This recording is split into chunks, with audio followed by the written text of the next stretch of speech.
দিয়ে আজকে দেবো। আজকে আমার দিদি সুন্দর রান্না করছে, রান্না সম্পর্কে বলবে। বলো দিদি। আদা, রসুন, কাঁচা লঙ্কা পেস্ট, আচ্ছা এটা টমেটো পিউরি, আচ্ছা এটা তেলে ভাজার জন্য পেঁয়াজ, আচ্ছা আলুটা কেটে নুন হলুদ আচ্ছা মাখিয়ে নিয়েছি। এবার কড়াই তেল গরম হয়ে, তেলটা প্রায় গরম হয়ে গেছে। এবার আমি নুন হলুদ মাখানো আলুগুলো দিয়ে দেবো ভাজার জন্য।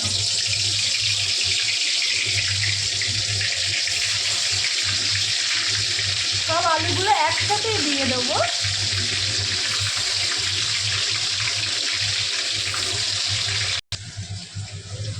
মাংসটার মধ্যে টমেটো পিউরিটা দিয়ে দিলাম, কাঁচা লঙ্কা যে পেস্টটা ছিল সেটাও দিলাম,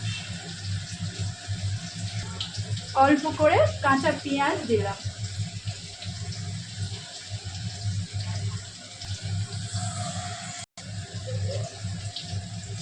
নুন দিলাম,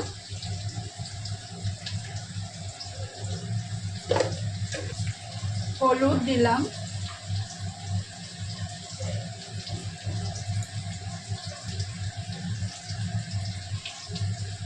লঙ্কার গুঁড়োটা দিলাম,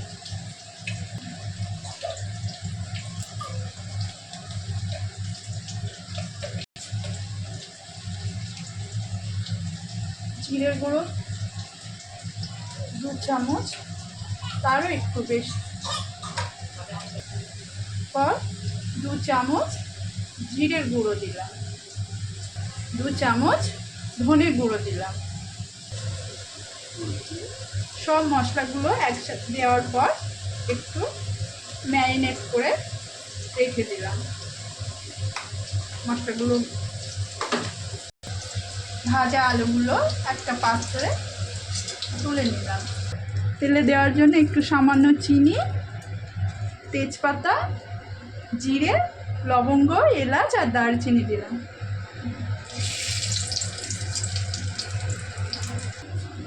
এগুলো দেওয়ার পর কাঁচা পেঁয়াজগুলো দিয়ে দিলাম।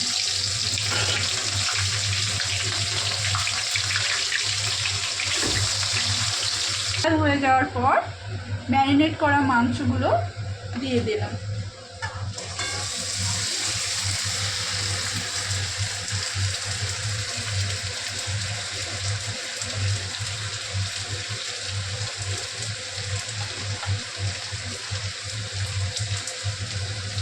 এবার মাংসটা ভালো করে কষে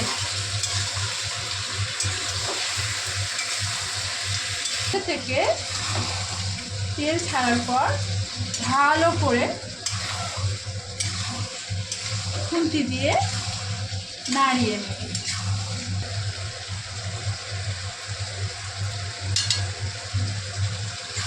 যখনই তেলটা বা কষতে কষতে বেরিয়ে যাবে, আবার 1 মিনিট করে খুন্তি দিয়ে নেড়ে চেড়ে দিতে হবে। মাংসটা যত বেশি কষাবে কালারটা এরকমই ব্রাউন টাইপের আসবে।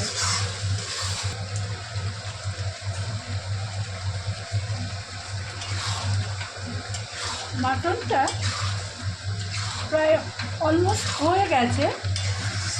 আমি একটু অল্প কড়াইয়ে অল্প গরম জল দিয়ে নাড়িয়ে নিচ্ছি। মাংসটা কড়াইতে যেটুকু করার হয়ে গেছে। এবার আমরা মাংসটাকে প্রেসারে দিয়ে দেবো।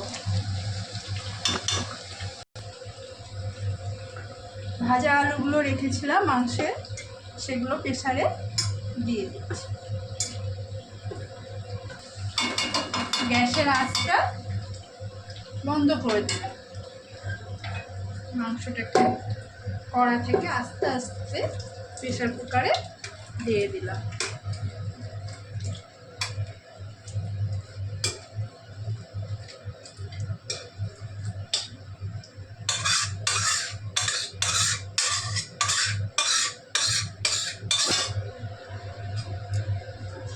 তারপর বাকি যে গরম জলটুকু ছিল সেটা আস্তে আস্তে পরিমাণ মতো প্রেসার কুকারে